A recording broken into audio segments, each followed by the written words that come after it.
Morning in Europe. It's a little after 8 in the small town of Schengen on the Moselle River. 560 inhabitants and many more grapevines. Employees need just 10 minutes to get here by car. The commute sounds like a mini vacation. I come here every day from France, then go through Germany a bit and then Luxembourg. I cross 2 borders every day. And the same way home? Exactly. France and Germany are just around the corner. But there are no more border controls, thanks to the agreement that was signed here over 30 years ago. It's now on display in the local museum, the symbol of a Europe without borders. Tony Song has come here with his relatives from Shanghai. The IT specialist who now works in southern Germany thinks the agreement was an incredible achievement.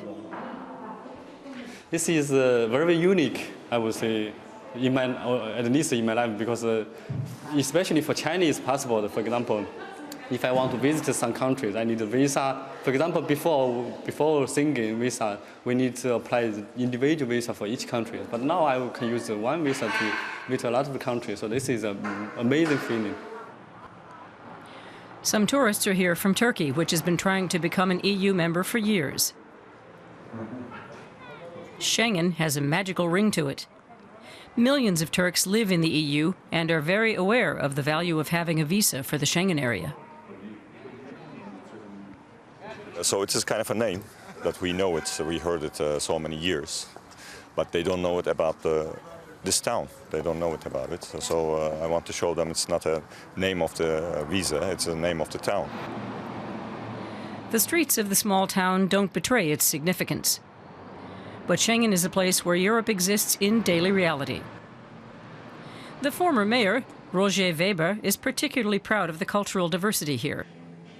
He takes us to Café Udil, where there's a Portuguese barkeeper and French and German customers.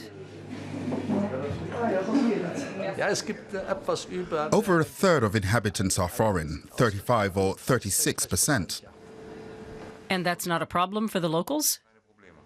No, it's not a problem at all. But there could be a problem if border controls are reinstated in Europe, if the Schengen Agreement is abolished because of the millions of refugees currently arriving in Europe. The inhabitants of Schengen would also suffer, especially this trucking company. Jean-Pierre Hein has 77 trucks that he dispatches all over Europe. The current system was worked out after borders were abolished. Everyone built up their system and employed people so that the work would be good and efficient economically. We employ about 200 people around here.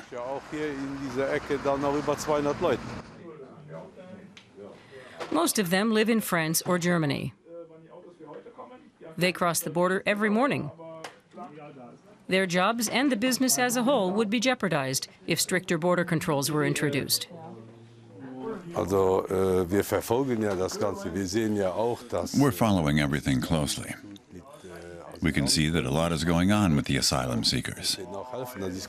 They have to be helped, that's right. Perhaps there's another way that won't abolish the agreement. Not only for us here in Schengen, but for everyone. We have to work together and not risk everything that was done. All the effort made by politicians. To end all that, that would be the end. That would mean constant border controls here on the highway. It was built after the agreement was signed, with no concern for borders at the time.